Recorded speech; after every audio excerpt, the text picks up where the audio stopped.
Now, let's start with Donald Trump. Let's evaluate him, where we are right now. Again, this is going to change, but here's where we are right now. So his strength is the economy. He is a free market capitalist. He has knocked out a lot of government regulations put into place by Barack Obama, who was not really a free market capitalist. He was an income redistributor, President Obama. Trump has no interest in that, none. He wants a robust economy that brings as much money into the American family as possible on all lines. And he was successful, all right, to do that. The Democrats will say, well, it was set up by Barack Obama. That's bull. It was the tax cut for corporations that spurred on the Trump economy for 3 years. Then COVID hit and everything blew up. That has made Donald Trump very angry and frustrated that this virus comes out of China and wipes out the U.S. economy. However, if you really step back and look, the stock market is held, and that is a very powerful indicator, all right?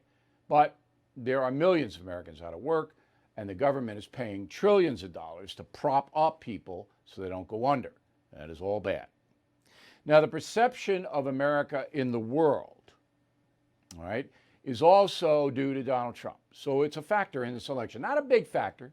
The economy and COVID, they're the two biggest. In the world, Donald Trump is not hated. All right? He's a much different guy in private negotiations than he is in public. So we saw that with the president of Mexico comes up here, Trump charmed him.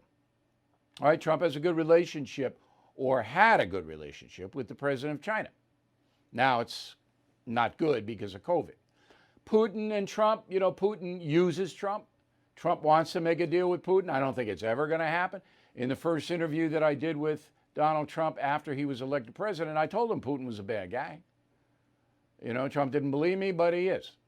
So I don't think Donald Trump's ever going to get anything out of Putin, and Putin will continue to put the screws to the USA. But overall, American perception abroad is fairly good, despite what the press says. The leaders understand that they have benefited from the American economy. In Afghanistan, Donald Trump wants to pull the troops. You know, look, if it were me, I'd do the same thing. What, 20 years in there? 20 years? The Afghans are going to have to take care of it. And if ISIS goes back or Al-Queda, then we'll drone them. We'll blow them up in the air. But we got to get out of there. So Trump's instincts there are right.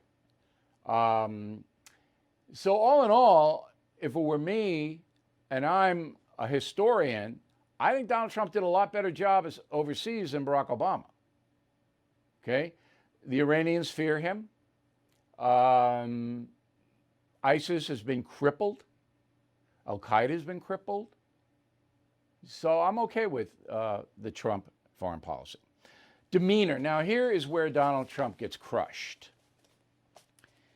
Those of us who know him know why he does what he does. If you read The United States of Trump, I explain it across the board. But most people don't take the time. They look at the President of the United States as the leader, and they want good things to happen. Well, good things aren't happening now because of COVID. And Trump's demeanor during the COVID was first dismissive. We'll get out of this, not that big a deal. Then optimistic.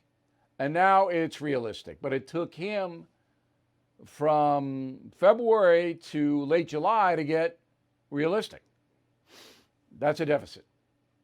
Now, there's a million excuses. And again, I probably would have made the same mistake because you don't want to tank the stock market and the economy. I probably would have done the same thing and been optimistic about defeating COVID. But COVID is brutal. And now we have to acknowledge the brutality of it. Bill O'Reilly is back on TV and only on The First. No Spin News, every weeknight at 8 p.m. Eastern, only on The First.